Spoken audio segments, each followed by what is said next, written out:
Well, welcome to the next episode of There's That.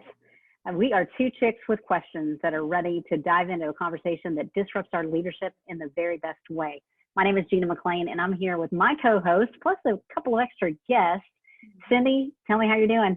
Hey guys, it's so great to be here tonight. It's so good to see all of our friends in the room with us. Man, we're going to have a really interesting conversation tonight. And when we were talking about this, we called it Married to Ministry. And really what we're going to talk about is being married and in ministry. But sometimes it feels a little like you're married to ministry rather than the opposite way around. So we've got some friends with us tonight. I want to welcome Steve and Debbie Wilson. They are good friends of the Fialas and now the McClains. And man, we can't wait for you to hear what they do, but they've just got a rich story and they've been good friends to John and I for sure. So Steve and Debbie, fill us in on you guys. I love her a lot. Boy, it's taken a lot of work to get there. 42 years of marriage, literally 43 years in ministry. About of those 43 years of ministry, about 38 of those were really, really good. And then 4 of them were going, Lord, what are we doing here? On staff of churches for 30 years. Love ministry end of that. Debbie and I travel full-time now for the last 15 years. 15 years. We're in our 15th year now, doing marriage conferences full-time. And out of some of the walls that we hit being on staff of a church gave us a passion to get right in the middle of married couples and help them have a awesome marriage that's right in the middle of where Jesus wants them to be. Yeah, and I can expound a little bit on maybe why Steve and I do what we do today. When I married Steve, he was already a minister. He was a youth minister, and he pretty much told me that's what he planned to be the rest of his life. I mean, he had just a real love and passion for young people. And then we found out that lock-ins were not of Jesus. Oh, amen. I'm with you on that one. Yeah. But, you know, I felt, even though I wasn't a minister, I felt very called that God had a special place for me in ministry. And I believed that it was to be, you know, right next to him. Yeah. And I loved the church and I loved serving with him. And we loved it so much that got all of our attention. In fact, when we look back, you know, Steve and I share this every time we do a conference. If we look back when we got married, we jumped into ministry more than jumping into marriage. That's right. And it's because we simply knew how to do ministry. And this marriage thing was, you know, full of a lot of ups and downs and questions. And we weren't prepared for that. I mean, I don't know about y'all, but when Steve and I married, I mean, we thought this was going to be a piece of cake. Yeah, we thought if you have a house, a car, a kids, sex every once in a while, I mean, it's going to be awesome and phenomenal. It'll be fine. And we found out that was really not the answer. So oh my goodness. Basically what happened, because I'm sure we've all been in this situation, we knew our marriage was starting to disconnect. We knew we were getting awkward with each other. And so what we did is we just got busier. Yeah. And that doesn't solve anything. That just gets you at a worse place. Oh. And at the 7-year mark, save some of that for just a minute. Okay. Because this is such a great story. I don't want to rush through it. Okay. Gina, introduce us to who's sitting next to you there. Yeah. So this is my husband, Kyle. This is the man that I fell in love with. Still am. And yeah, it is, isn't it? That is good. That's good. On YouTube. We're a week away from celebrating 26 years. Yay! I know. So yeah, and we've been in ministry. I've been in ministry full time for 20 years. Just stepped away from the local church almost 3 months ago, and so he has dealt with a lot of married to ministry and has a lot of stories to tell. I bet. Yeah. I would say that we both had a draw to ministry. You know, we both wanted to be involved in things like Campus Crusade in college, and You know, I did young life all through high school. Mm. So it was something on our heart. And I would say that if we thought anybody was going to go to ministry, I think maybe, at least I thought it might be me. Mm-hmm. And it turns out it was her. Yeah. So, yeah. Am I supposed to say a little bit about myself now? Is that Sure. the deal? Yeah. I work in technology. I've worked in some kind of IT or web-based startup or something of that nature over the last really 20 years or so, and continuing on in that vein right now. So, yeah, so that's a little bit about us. There you go. Well, Well, Cindy, you're going to introduce your better half over there? I am. Yeah, this is my sweetheart, John. We're a blended. I don't even like to say that. We're blending. But we've been married this year for 20 years. And so I think we love that now. Yeah, we've had an adventure because when we got married, our kids were in high school. And that was a challenge. Kind of like you said, Steve, man, we got married and we thought, oh, we've been married before. This is, I won't share your side, but we thought, you know, we know what we don't want. And we know what we don't want to do. Right. But man, parenting when you're blending is really hard. Yeah. And that was early on our biggest point of tension. So tell us a little bit about you. So I've been in aviation manufacturing for, I was sitting here trying to figure that out, 33 years, which tells you why I got all this white going on. That was my second career, but, and I've been in QA and the manufacturing part of that, quality the last 15 years. Started out as a bench tech, but kind of grew my way up. So ministry wise, you know, when we got married, I was okay in the church, but I wasn't really, you know, all for it 20 years ago. Then some great friends of ours invited us to a marriage marriage retreat. I said no the first time because it was like, you know, we've been married a lot of years in the past. I don't need anybody. I don't need any help. I already know what doesn't work, right? So that's good. Yeah, so we got this, right? And then 6 months later, they invited us again and told me there was food. And I said, okay, I'm there. And the second day of the retreat, I was like, well, this is pretty good stuff. I think we ought to do this at our church. And that started the ministry path for me and us together in marriage ministry. And then there was the day in church where they announced that they wanted a full-time, I guess, children's pastor. No, director. And so I didn't look at her. I just looked straight ahead. Even in the truck on the way home, I was straight ahead. And that's when she said, you know, I would give anything for that job. And I'm like, yeah, I know that. Yeah. I know. So just look straight ahead. That started a whole lot of stories. So. Yeah. Wow. So anyway, I've been in full-time ministry for the last 15 years, and John has been in ministry as well at my side. So this brings up some really interesting conversations because we've got a mixture here, and this was very intentional, of a couple that, Steve, you were the one in full-time ministry, and Debbie, you were in ministry also, but kind of as the support system. And now, though, you guys are doing ministry together. So, gosh, the first thing that I'd love for us to talk about, tell us your story about when you were in ministry, in church, full-time church ministry, Steve and Debbie.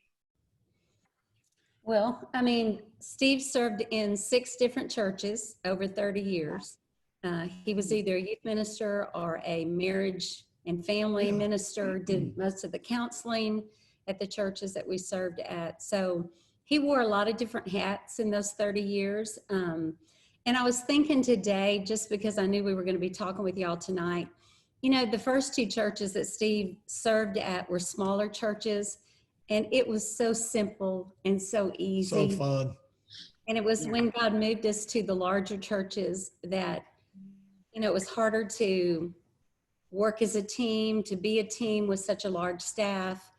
That's when I started seeing the politics, some favoritism. You know, I got discouraged, you know, in those last 3 churches. But I mean, I don't want to say discouraged all the time. There was a lot of joyful experiences, but I definitely looked back and said, wow, there was a major difference, you know.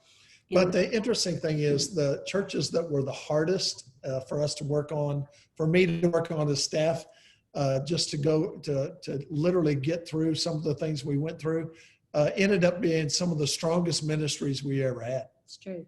The impact on people, because when you're not so secure or connected in the body of the staff of the church, we came home and got connected as a husband and wife, and we were a team. But one of the first couple of churches at the 7-year mark, we hit the wall and just kind of faked it for about 5 more years until all the wheels came off one night. Yeah. Tell us about that. Well, you know, when you're young and immature, you can't identify it. You know, all you know is you're not getting what you want out of the marriage. And so that's what drove us to that place at the 12-year mark, is I just wasn't happy.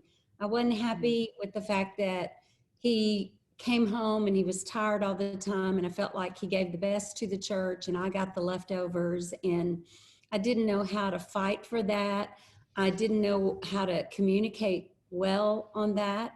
And so, you know, bottom line, I just blew him out of the water at the 12-year mark. He had no idea that I was so unhappy. Because once again, you know, when your husband comes home and he's exhausted, and he's talked all day long, he's been in meetings from 9 o'clock in the morning till 5 o'clock in the afternoon. He comes home, the last thing he wants to do is talk some more. That's right.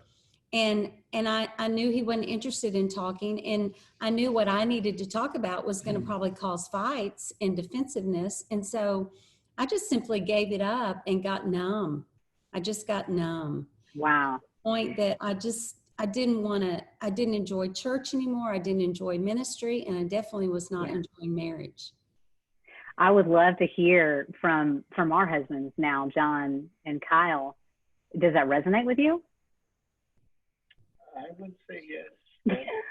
I would echo pretty much everything you said. I don't know. I couldn't pinpoint when. I would say it was sometime in the last 10 years. So yeah, that's a very similar experience for me. Yeah.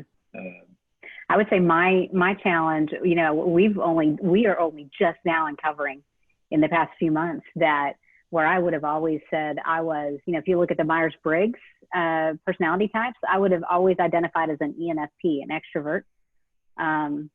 And we're just now uncovering the fact that I'm actually not an extrovert. Turns out I'm probably the extrovert. She's the extrovert. And she's an introvert. And and so that's funny. Yeah, oh yeah. But it makes sense in light of, you know, when I get home on Sunday afternoon after church, after services all morning, and then, you know, for a good chunk of that time there was also Saturday night services as well. By Sunday afternoon, I'm done. Yeah. I got nothing left. And what I've done to kind of prepare for that is I've made sure the house is ready. I've got a great meal for the Sunday afternoon, and you know, she just kind of comes in and goes, and I'm like, wow, yeah. That was awesome. So I totally understand where you're coming from. Yeah. John, what about you? So I think for me, I am the person that has very few words in our relationship, and so even if Cindy is done, she still has more words than me. So I don't. Everybody's laughing. That's awesome. You all know her well, right? So, and Steve and Debbie know me, and so really well. So they know that's very true. I never really got that point where she didn't have words for me, but I am also I'm a lot of quality time, and she didn't have that quality time for me, and that was probably the biggest thing for me. In the ministry took away that quality time. I echo Kyle when, you know, at Sunday, you know, when we get home at 1 to 2, it's nap time, right? It's just downtime. And so there's that. And then there's also the fact that she gets those texts and those questions at odd times of the day, not necessarily the 8 to even 6. And then I'm going, well, wait a second, and it comes down to the quality time, and I understand it, but I think that's probably where the biggest rub is. There may have been discussions about phones. Sure happens. Yeah. Yeah. Text conversations, email. Steve was so good. I guess after we hit that wall, I mean, when he was through, when he was off the clock, I mean, he learned how to turn that off and give us the best of him. And when we were raising our kids and they were young or middle school or elementary, I would literally put on, put on my calendar at 4 o'clock, I have an appointment. Yeah. My appointment was I'm gonna go home and play soccer with the boys. Yeah. I'm gonna do that till 5 and help Debbie with dinner and do whatever I needed to do for dinner and help her get them to bed. And then if I had to, I'd go back to church and work and get everything done I had to get done. But I had a great pastor one time say, invest your life in the people that'll cry at your funeral. And it changed my life as a staff member, because I knew that somewhere down the road, I'd probably leave that church, and I didn't invest my 100,000% into that church, because I'd probably leave them, and in 5 years, they wouldn't know who I was anyway. Yeah. But Debbie and the kids were always going to know who I was. And I think it's a priority. It's a must for us to not lose sight of that. Man, that just gave me goosebumps all over, because I know that there are people listening right now, because we've all had conversations with staff members, with people in our congregations, that their marriages, people that you would never assume, right, that their marriages are really struggling. But there are more staff members in churches and in ministry that are struggling in their marriages than will admit. And so that's why we're having this conversation. So if you could say to that 30-something, or maybe even early 40-something pastor who still has kids at home, and they're, like right now, staff, there's a lot of churches where, man, they're working harder now. Yeah. Yep. Because they're having to innovate, and they're spending so many hours doing what they're doing in order to connect and engage in the community. What would you say? And they're at home. So it never turns off. So what would you say to those young couples? Probably just what comes off the top of my head is Debbie and I had some no tech times. We had some times in our marriage when I got home, we said, okay, we're shutting everything off.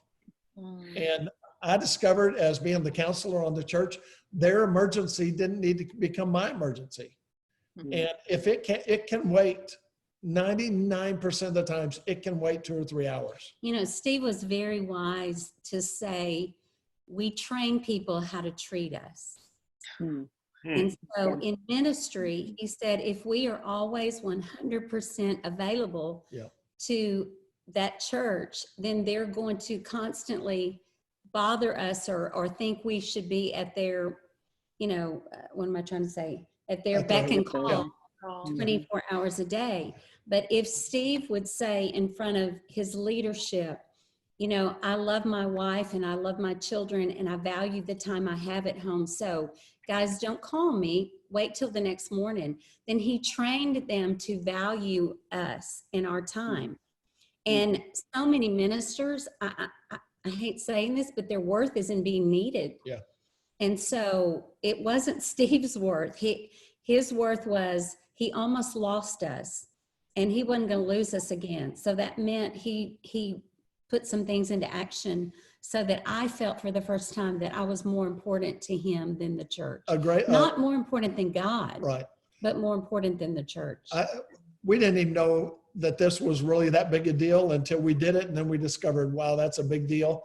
I gave the church 6 days a week, pretty much every week of my life.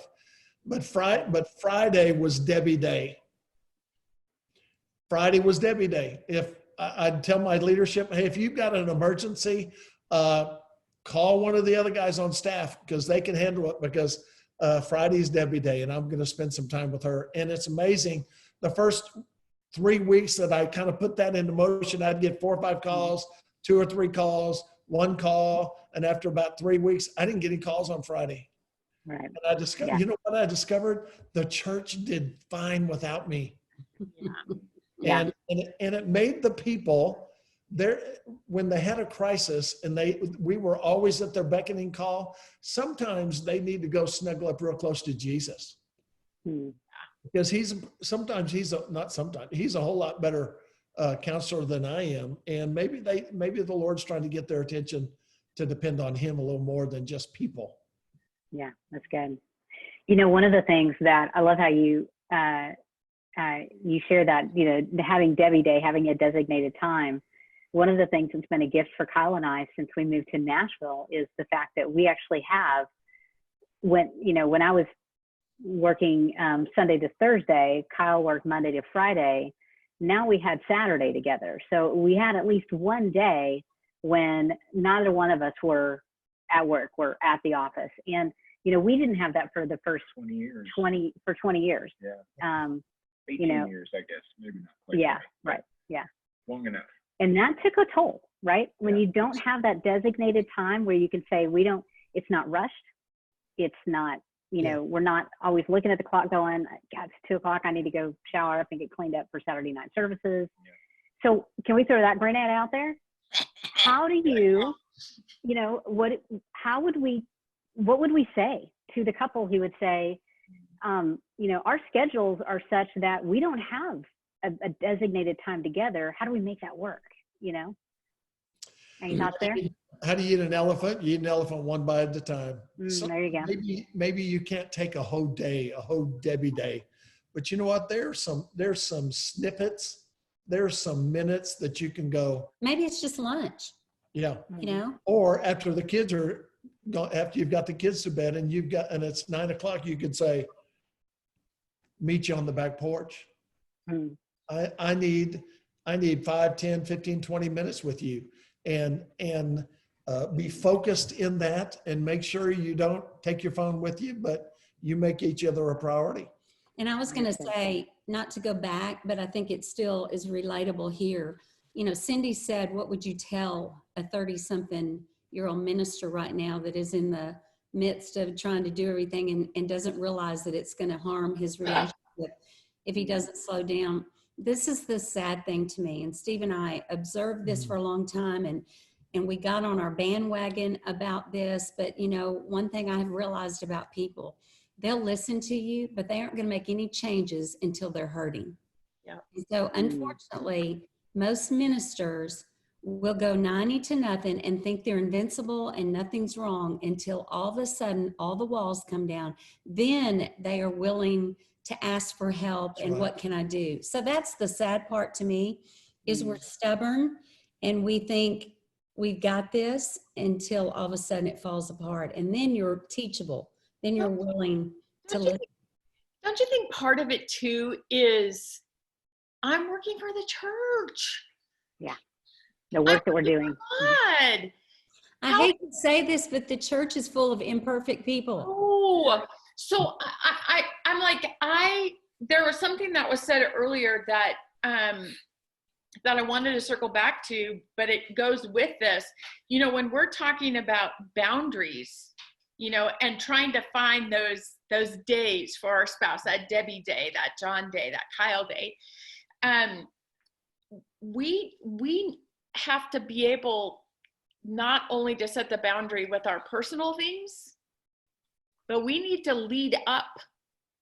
And if it means going to our leader and saying, look, here's one of the realities for a woman in ministry. for the entire time John and I've been in ministry, John works Monday through Friday, and I work Saturday through Thursday. Yeah. We had 0 days off together. And at one particular church, I only had 2 weekends off a year. Yeah. A year. And so man, for people that are listening that have the platform to make decisions, if you are leading a church, lead it well with the sake of families, your ministry, your staff families in mind. Right. Right. And your ministry is only as strong as your marriage. Oh, That's what I can't get people to recognize. If this is awful and we are at each other at odds with one another, how in the world am I supposed to minister? Hey, my first congregation's my family. right. Yeah. Right. You know, If I don't have this congregation, I don't have a congregation out there. Yeah. Because it starts here. And it starts with the main pastor. You know, Yes. we need our pastors to recognize that their greatest, I think one of their greatest ministries is to build strong families within their own staff. Yeah. And if they would make that a priority, then the staff then teaches the church how to have healthy, strong marriages. But the problem is a lot of our senior pastors don't necessarily have great marriages and don't feel like they can admit that or reach out for help. And so it trickles down and everybody gets unhealthy in the process. Let me throw another hand grenade in there. We were throwing hand grenades. Hand grenades. There's probably guys, staff people are watching this that they're not the senior pastor. And they're going, oh, I want to do that. That'd be great. I want to do that. But if I went to my pastor and said, hey, this is what I'd want to do. We have a generation of pastors today that says, oh, you're not willing to do that? Well, I'll find somebody to go do that. Yeah. That is absolutely true. We've heard the statement, you're not called. You must not be called. Yep. Yeah. Yeah. Kyle, you were going to say something earlier. You know, if I could give couples some advice, there's two things. One thing we did, I don't know that we did it exceptionally well, but we would try to annually say, hey, are you still called to ministry? You know, it's because of the tremendous cost involved to the family. And then I guess maybe three things. The second thing I would say is don't forget that it's your spouse's church too, right? That's good. That's a good word. They also have, the third thing I would remind, you know, a staff member of is your spouse has a foot in both worlds. You know, they're sort of kind of a staff member because they understand what's going on behind the curtain, right? But they're also living in that world where they're a volunteer and they're a standard member of the church. And so it puts them in a position to know more than the average person and get irritated about more than the average person. And sometimes it's for good reason. Yeah. I think one of the biggest challenges that we faced in our marriage and being in ministry is, you know, I'm a driven accomplisher, you know, and so when I feel like I'm not accomplishing, I don't feel great about me, you know, and so I will come home and I've got my face on at the office. Like, you're not going to know about that. That's how I feel when I'm at the office. But when I come home, Kyle's going to know that's exactly how I feel. And, you know, this man's hardwired to be my biggest cheerleader, you know. And so the challenge with that is, you know, he not only is he trying to cheer me on to say, no, you're doing great and you're doing a good work, but will also quickly, I mean, I can't tell you how much he has shifted in asking more questions as opposed to coming to my defense and getting real frustrated with somebody else on staff, especially somebody in my leadership. You know, she has a tremendous loyalty streak, and when I questioned her leadership, it caused a friction point around loyalty. How could she be loyal to them and to me? And you know, how could I question them? And so it took us a lot of years to understand that dynamic. I would say we just really understood it a couple of years ago. And we're not necessarily great at it now, but we're getting there. We're working on it. So that's asking questions is a huge way to unlock some of that stuff. Yeah. And I just Agree with that. That is so Yeah. good. very good at asking questions. He's really good at it now. That's good. Love it. So I can we go a little bit deeper, Steve and Debbie? Are you ready to be vulnerable? Sure. I know you guys share this story, or I wouldn't throw this grenade out. But if you're comfortable, I would love for you to share the experience that happened at that 12-year mark. Okay. The story to me is such a good story because I think it's going to resonate with a lot of people. And I would love for us to be able to go, look, if you're a spouse and you're watching this, it's okay. Like we've been saying, it's okay to ask some questions.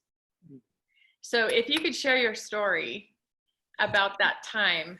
And I have had over the years a lot of staff wives come say to me, that's my story, Yep. but have never been able to share it or admit it or didn't know what to do with it. Basically, you know, I said to y'all, we had been married about 7 years and I recognized that we were kind of losing each other. And instead of fighting for each other at that point, we just got busier because we didn't know what to do. But at the 12-year mark, and I tell the story, it was a Wednesday night. We were serving at First Baptist Church, Tyler, Texas. And we're creatures of habit. I don't know if y'all are. And of course, as we get older, we get worse. Hello. But anyway, our goal on Wednesday nights was to do the youth service. And then we would go pick up our 3 kids out of childcare and get them home and get them bathed, get them a snack, and get those boogers to bed as fast as we could, because they were grouchy and tired and we were grouchy and tired. Once we would accomplish that, I don't know why, it's just what we did, but every Wednesday night, Steve would go in the kitchen then and pop popcorn. Every Wednesday night. And of course, That's so I'm laughing funny. about the fact, I'm not going to tell you our age, but 107. but it was before there was a bag that you put in a microwave and you pushed a popcorn Yeah, button. you didn't. So we did it the old-fashioned way. And Was it the Jiffy Pop thing? well, it wasn't even Jiffy Pop. You just put oil in a pan and put And it- kernels in and it We popped. still do that. That's the best kind of It's popcorn. the best the best. popcorn ever. And it'll burn you and it'll splatter all over everywhere, but it's awesome. Yeah. But it's So amazing. anyway, he would pop popcorn and then he'd bring it into the den and we would turn on Johnny Carson, which I know that dates us. We say all the time, it's Jimmy Fallon a long time ago. And, you know, we'd eat popcorn and watch Johnny Carson till we got tired enough to go to bed. That's what we would do every Wednesday night. But I had gotten to a numb place. And I think when you don't deal with things, it builds and builds and builds to the point that it's got to come out. And it just hit me that night. So when Steve popped the popcorn and brought it into the den, he went to pick up the remote control to turn on the TV. And I looked at him and I said, Steve, don't turn that on. Now, we never communicated. Steve always said, if I wasn't nagging, I must be okay. Everything must be fine. And so we Wow. could not have been in more opposite hemispheres at that point, because when I said don't turn on the remote control, he thought that meant something great was about to happen. Whoop, You know On a Wednesday night, man. That's awesome. But instead, I said the dreaded words no man ever wants to hear, and that is, we've got to talk. We got to talk. And no filter. I really didn't care what I said. And so basically what came out of my mouth was, Steve, if this is what marriage is, I don't know that I want it anymore. And y'all, it wasn't, I can honestly say it wasn't divorce that I wanted, but I couldn't keep going down this path. It was lonely. Yeah. In fact, I say all the time, I think at that point I decided I'd rather be lonely and alone than to be lonely right next to him. And what it was basically, and I think every woman at least feels this way, whether you're a minister's wife or you're any woman married to a man, I think we get in ruts where we quit pursuing each other's hearts and we don't know who they are anymore. And all we're doing is paying bills and raising children and working. Yeah. And we lose that connection, that emotional connection, and we have to work at it or you will continually lose it. But that put Steve and I, what we call, into ICU. I mean, it was devastating. Steve had no clue what to do. And honestly, you know, he sat there that night, we cried all night. And he kept saying, what can I do? What can I do? And I had no answers. So we stayed up all night Wednesday night, Thursday. I go into the office and I told my pastor, I said, I know I don't have vacation planned, but I need to go out of town tomorrow for a week with my family. And my pastor goes, is everything okay? And I said, yeah, everything's fine. Because see, I couldn't tell my pastor, hey, if things don't change, my wife's leaving me. And so to make a long story short, we went to Gulf Shores, Alabama. We sat on the beach for a week.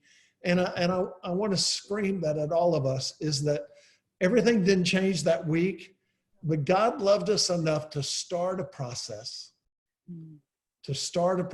of saying, okay, I began a good work in you and I didn't change my mind. I put the two of you together. I got the two of you together. Now I'm going to heal you. I'm going to slow you down a little bit, pastors. He loves us enough to pull the rug of life out from underneath us and to get our attention, to slow us down, to go back to our first congregation. And that's not your first church. Our first congregation's right here with Debbie and the 3 kids. And Jesus started a process of healing that we didn't really know what God was doing, but he loved us enough to pull the rug out from underneath us to make us better than we would have ever been if that had never happened. Wow. That's hard to say, but that is true. Ooh. It's like, I don't want difficulties to come, but when you have no answers, and we tell people all the time when we hit that wall, this was back before there were books on marriage. No one was speaking on marriage. And we thought we were the only ones struggling, but we had nowhere to turn but to God. And we were just broken. I mean, broken.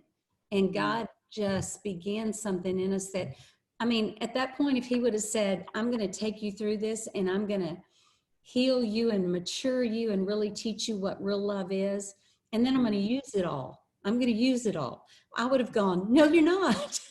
I'm not going to tell people how ugly I was. I'm not going to tell people, our vulnerabilities, but you know what? I would tell my junk day after day after day if it helps people. Especially, we've got a heart for married couples, but we got a heartbeat for staff. Yes, for ministers, because they can't talk to anybody. They can't call, they can't talk. We live in the Dallas area, Texas area, and we have pastors calling us all the time and saying, we had one today. Can you and I talk and nobody know about it?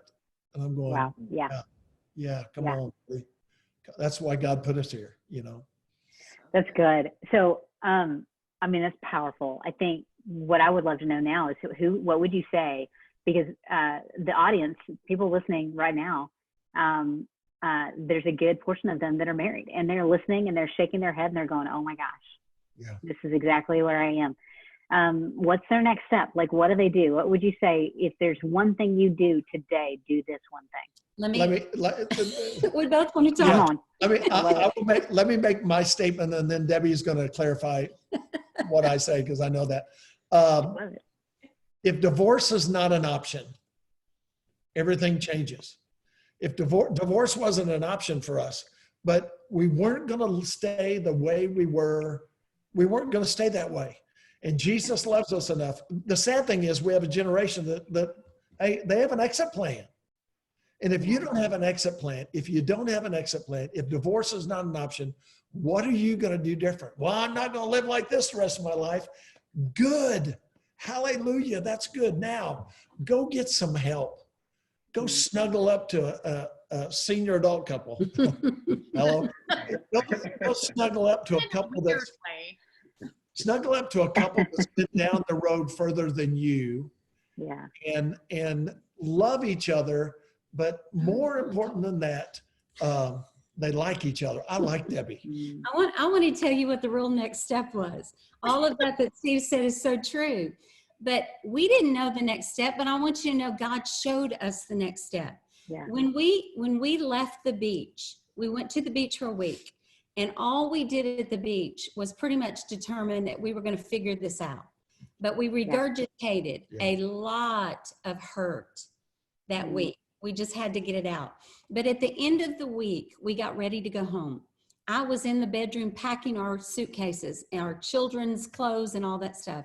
Steve walked into the bedroom and I started to cry. Of course, men don't like you to cry. And he looked at me and he said, Debbie, why are you crying? He said, I feel like we're way better today than we were 5 days ago. And I said, we are. And I said, but Steve, I don't want to go home. Come on. And I said, because if we go home, we're going to go back to do the same thing that got us here. And I can't do that. And so in his wisdom, he sat there for a few minutes and he looked at me, and this was the game changer. Huge. that made the path for us to get strong and really begin to communicate well and begin to put each other first and all the things that we've learned. Amazing. He said to me, all I know to do, Debbie, is when we get home, we will carve out 10, 15, 20 minutes, something every single day. And I'm going to ask you this question, and I want you to ask me the same question. He said, Debbie, it's all I know to do. Of course, I stood there going, what is that question? Because it seemed to be so big. And he said, every day, I'm going to ask you, how is your heart today? Not how was your heart yesterday, or how do you think your heart's going to be in 2 weeks? I need to know how your heart is today. The reason he came up with that question is I must have said to him in that week, I probably said it to him 100 times, Steve, in these 12 years, somewhere you've lost my heart. You don't even know me anymore. And I can't live with you not knowing my heart. And so that is what we began to do. And can I tell you how awkward it was? Because the first day we sat down, he goes, how's your heart? And I'm like, it's good. Because isn't that what we always say? Right. It's fine. And one of the rules to how's your heart is fine. That's not a good answer, because for 12 years we said fine. And so we learned to get in touch with what was going on. And we learned to do that honesty with honor, not to blame each other or use that opportunity to throw darts at each other. It was an opportunity for us to get in touch with our heart and be able to share it with this person. And can I tell you, God took that and slowly glued us back together. And to this day, it's been 26, 27 years. We still ask each other that question every day, and we'll never lose each other again. And nothing will ever come before each other again. Why? Really? Because of that one question. It's amazing. It's really good. That's good. We might adopt that. We might. Please. I'm Do sure. you guys use that, John? It's still not comfortable yet, but yeah. Love that. I It's try to really use, comfortable for men. It's Yeah. really not. I still Yeah. try to use, I'm good. Nah, that doesn't work. But I try to use it. Or here's another thing that you can't say. It's like hungry or tired. Yeah. But Cindy, if hungry or tired is in the scenario, I say let's wait a bit then. Right, for There you real. go. Because we don't want them to be hangry.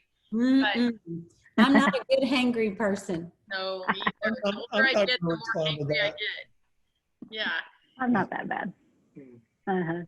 I'm really curious, Cindy. I don't know if you have a question here, but I'm curious and would love to know, John and Kyle, if you are, standing across from another person, wife or husband, who is married to someone in ministry, what advice would you give them? I think for me, I would definitely give them the advice that you need to listen to them as far as where their heart is. And I know that, but to also, be firm in the way that Debbie did, in that this really isn't working for me. And that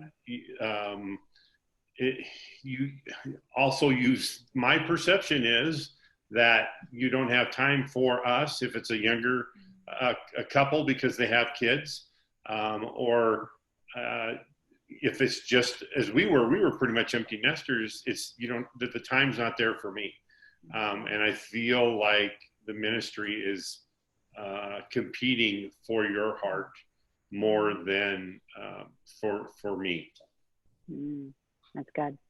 Yep. Kyle, what would you say?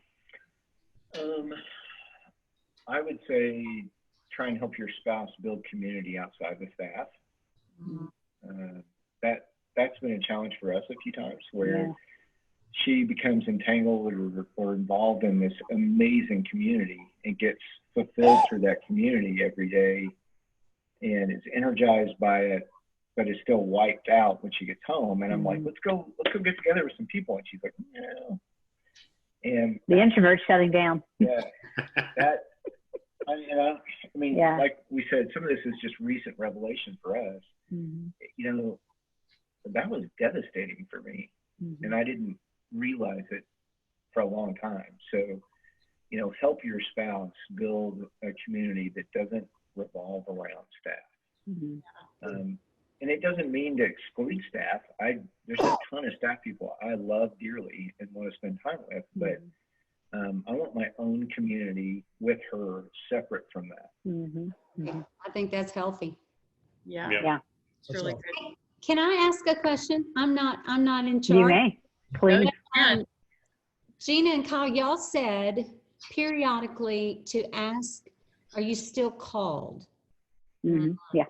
That intrigued me. And the reason it intrigued me is, are we ever not called? And is there a sense of guilt if we feel like we don't want to be in that position anymore?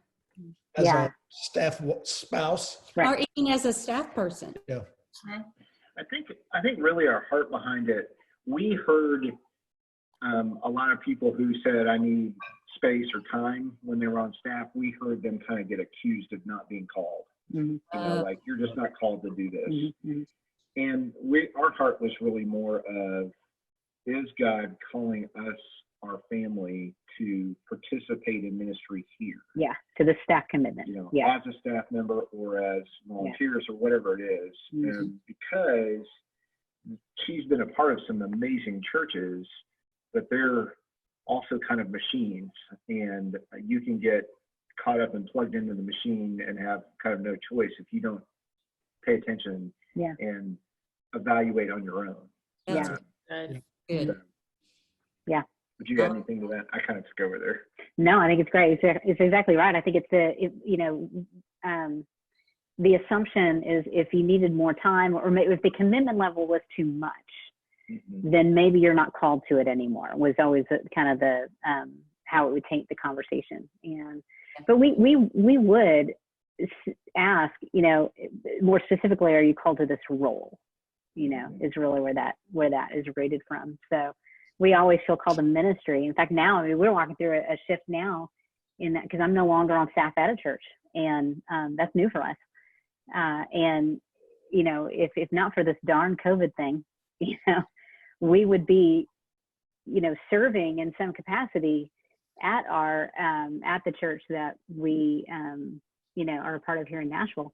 But I would be doing it in a completely different way, which will be, when we get the opportunity to experience that, Could be really fun. it's going to feel different. Yeah. Can I just tell you, when Steve resigned almost 15 years ago, we were lost. Yes. We were lost.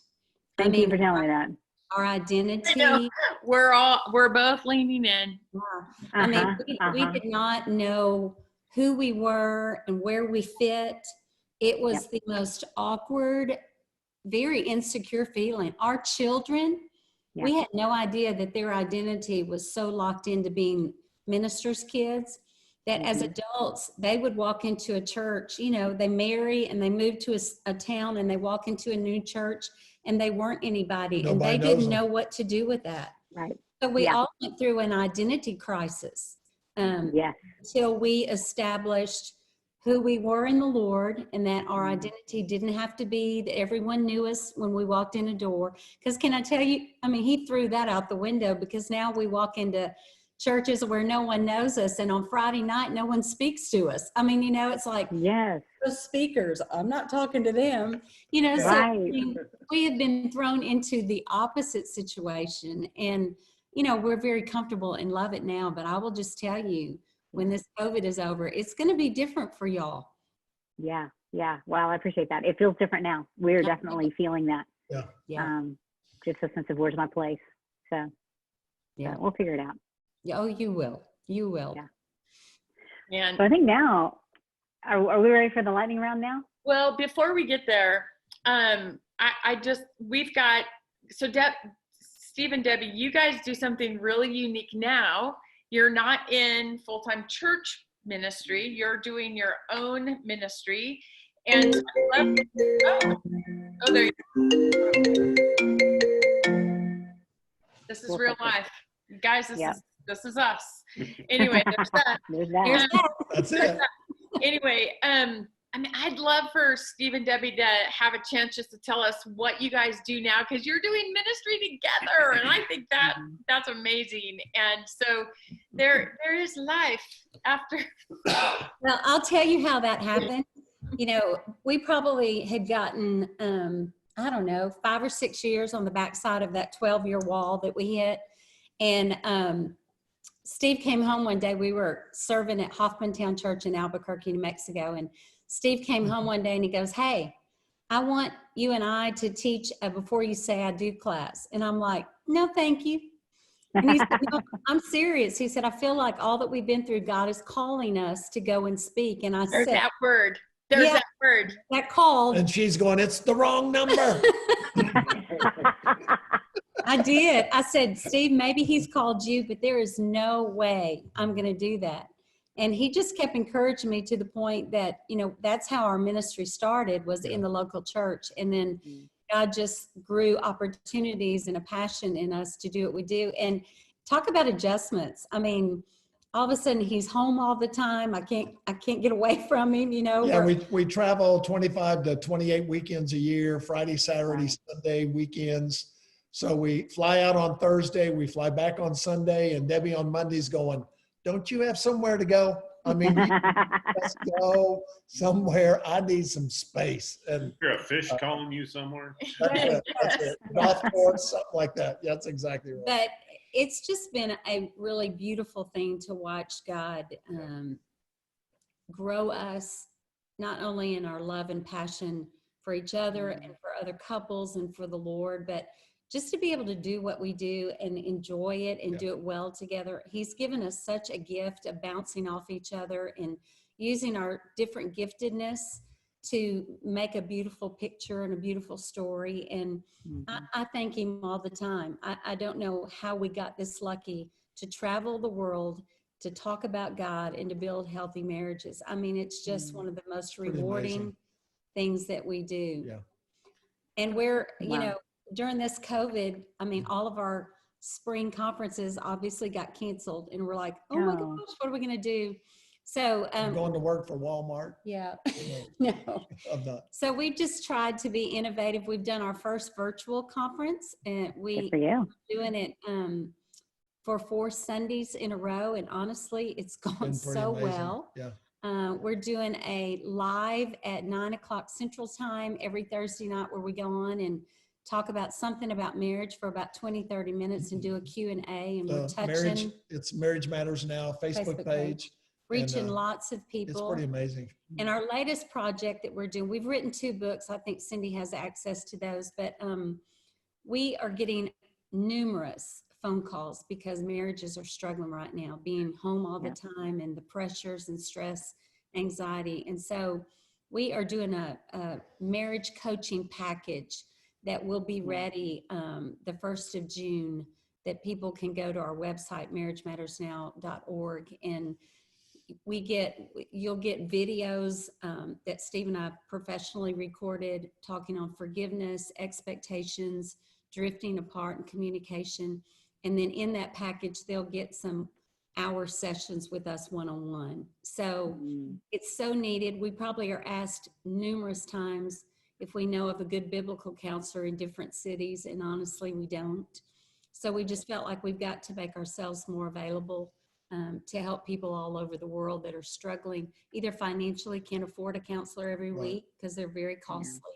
This will be very minimal and very reasonably cost to them, but they're going to get a handful of good information. So, man, that's awesome. So you also have a website. We do. marriagemattersnow.org. And you can see where we are, our event calendars on there. A lot of our spring conferences have been rebooked for the fall. We've got a full schedule in the fall. Hopefully they don't cancel. Yeah, hope they don't have to. So if you ever want to hear us or want to know where we are and you can come be with us, we would love that. And then we have a store. Our books are available. We also have a lot of digital downloads on different topics. So just go visit our site and you can find out a little bit more about Steve and Debbie Wilson.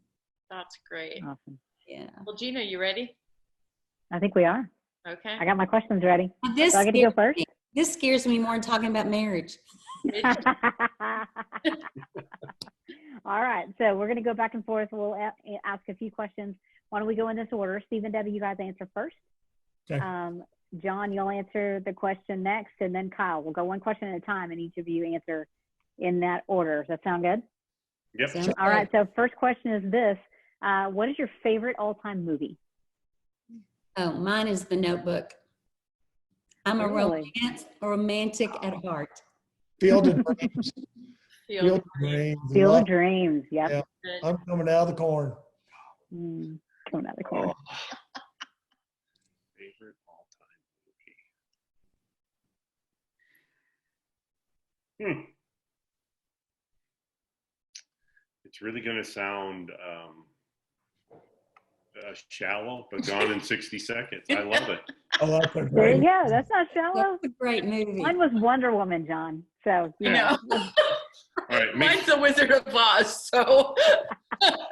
All right, Kyle, favorite movie? I guess probably still today is The Hunt for Red October. Oh, yeah. What? Red October. Red October. Oh, Yeah. That's a good one. Sean Connery. And Sean Connery. Yeah. Doesn't matter. I don't think that's why he likes it. No. No, Let's hope not. it doesn't matter. We can all resonate with Yeah, come on. Hunt for Red October. All right, Cindy, your turn. Okay, so what's one thing that people might not know about you? Oh, you got to tell yours. I graduated from college. I told God, I'll do anything you want me to do. But I am not going to be on staff of a church. So God goes, And look what happened. God goes, really?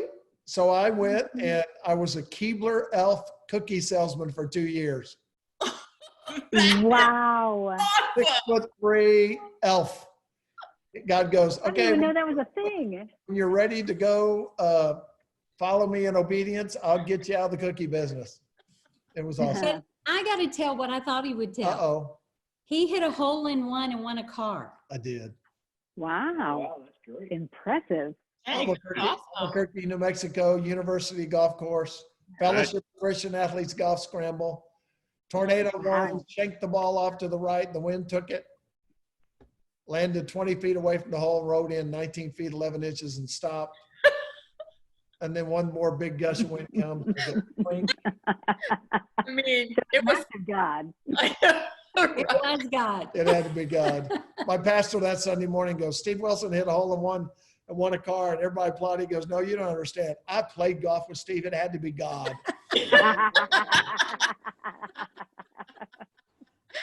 all right, That is Miss good, Debbie. What's one thing? What is one thing? She sang in Oklahoma when she was a I senior was in high the school. lead Lori in Oklahoma in my high school music. Oh, Oklahoma. impressive. That's pretty awesome. That's the Hey, only part I we're know Oklahoma that's natives. Are Oh, you? that's awesome. Oh, yeah. There you go. Yeah. That's awesome. So John, how about you? with my distinct voice, right? As a sophomore in high school, I was a first tenor. Really? Hey. First tenor's A high. first tenor. Yes. Can you Yeah, still high. sing the high? And then not anymore. But, and then as a junior, I was a baritone, and as a senior, a bass. So A bass. yeah, It just kept dropping. it went down in a hurry. I love it. That's really funny. All right, Kyle. Hey, Kyle. I don't know what the. I don't feel like I have that many secrets. When I married him, he had a full head of hair. Well, yeah. I think they all assume at some point I had hair. You know, I mean, I'm an award-winning artist, you know, but I work in technology, so that's a little unusual. Yep. There you go. There you go. Award-winning artist. Hey. All right, next question. Next question. Steve and Debbie, what's on your nightstand right now? Like, what are you reading? Oh goodness, you want to tell them what we're reading? Yeah. I can't even remember. We are reading a book on Internet stuff. technology. I don't even remember the name. That's terrible. It's right there. Yeah. Launch. Launch. Yeah. It's about the importance of Emails. emails and, you know, all that kind of stuff. That's what we're reading. That's boring, isn't it? No, I get it. You guys are content creators. You got to launch. We're Yeah. trying to read. I'm like, I should probably read that. You should. No. It's very good. Really good. Yep. So being very vulnerable, I do have a book on my bedside stand, but I can't tell you what it is. Yes, John. It's a leadership book. Live Your Best Life Now or something No, like that, right? it's a Maxwell book, It's a John Maxwell book. but I cannot tell you the name. Sorry. Yeah. Do Yeah. you have any? I wonder if it's his latest one. I think- Intentional living. Is that it? I think That sounds right. I think that's Yeah. it. Sounds good. Sounds good. I love Maxwell. Yeah, I love Maxwell too. Kyle. All right. I'm reading, I might get the title slightly wrong, but it's called How to Be a Better Grown-Up. Oh yeah. Yeah. Mm-hmm. The guy who, Yes. I can't remember how he got. Kid president. Yeah, he created Kid President, and then he wrote this book about how to be a better grown-up. Mm-hmm. And so far, it's pretty interesting. Yeah. That's Awesome. great. That's There you awesome. go. Well, you All guys. right. We're going to do one more, Cindy? Okay, we could do one more. Do I do that one or let's do this one. Favorite dessert? Go to, like if you can have anything. This one I got. Come on, John. You go first. John, go, baby. Okay. Oh, here comes the detail. I'm a refiner. Okay. So it's rhubarb pie, Yes. Just Wow. see. But but there's a lot of people that like that strawberry rhubarb thing. So my philosophy is you can improve a strawberry pie with rhubarb, but you can ruin a rhubarb pie with strawberry. with strawberry. There you go. I don't think I've ever had rhubarb pie. Me either. Oh, It's kind of There you bitter. go. Did once. When you visit, I know what we're having. Okay. All right. We need to all land in Rhubarb. Colorado together. Yeah. If I craves, I don't eat a lot of sweets because I don't need to. But if I crave a sweet, I want the 30th anniversary cheesecake at Cheesecake Factory. Ooh, Oh, You got to try it. okay. all right. Cherry pie and ice cream. Oh, yeah. Yes. Go wrong Keep with it simple. My favorite. Yep. Yeah. Heat it up a little bit, a little bluebell ice cream on top. Thank you. Ooh, Yeah. Oh, yeah. I'm salivating. Go ahead. Mine has to be, so you guys might all know what El Chico is, right? Oh, Yeah. You know, the Mexican apple pie with the brandy butter sauce and cinnamon ice cream. Mm. Uh-huh. Oh, yeah. Now That's my amazing. mouth's salivating. That's awesome. Mhm. Right? We're all like, we've never we've not answered this question. You go. Me? Same thing. Hot apple pie with ice cream. Oh, my gosh. Really? All day long. Yeah. Mm-hmm. Yeah. So mine, it depends on the season. Okay. Of course. Always with you. Apple Depends. crisp, homemade apple Ooh. crisp. Mm. with, whatever, because I don't eat dairy, so whatever kind of topping I can put on it. But any other time, it's like homemade chocolate chip cookies all the way. Yes. Straight out of the oven or straight out of the bowl. It doesn't Right. even necessarily need to be baked. I would say this, one of my favorites is whatever is delivered to your door that is that cream. Yeah. Oh, Yes. so Kyle and Gina, you guys don't know this. We actually have a dairy that delivers to our house once a In week. Colorado? That's awesome. Right. So bougie. What's up with that? I know. And it was Oh my unbelievable. goodness. And so Yeah. John gets One more reason we need to visit. real cream, Heavy cream. heavy cream for his coffee every morning. It's Yeah. to die for. Yeah. That sounds great. That sounds amazing. Yeah. I used to run a dairy farm. Oh, That's that's great. great. Yeah. Back in the day. There's another one. All right, you guys. Well, thank you so much for joining us. Yeah. John and Kyle, thank you for Mhm. joining us in this little adventure. Steve and Debbie, man, you guys, now you know why John and Cindy love Steve and Debbie so much. And Right. they're still mad at us. We'll get into that later. I would love to sit at a dinner table with you two couples. How fun. Wouldn't that be Oh, fun? would that be great? Oh, It would be we fun. have to make it happen because it would be the best. It It would would. be the best. So Thank you for having us tonight. thank you for joining us again on There's That There's with that. Gina McClain and myself, Cindy Fiala. And tune in next time because we'll have another great conversation about things that we don't get to talk about in public.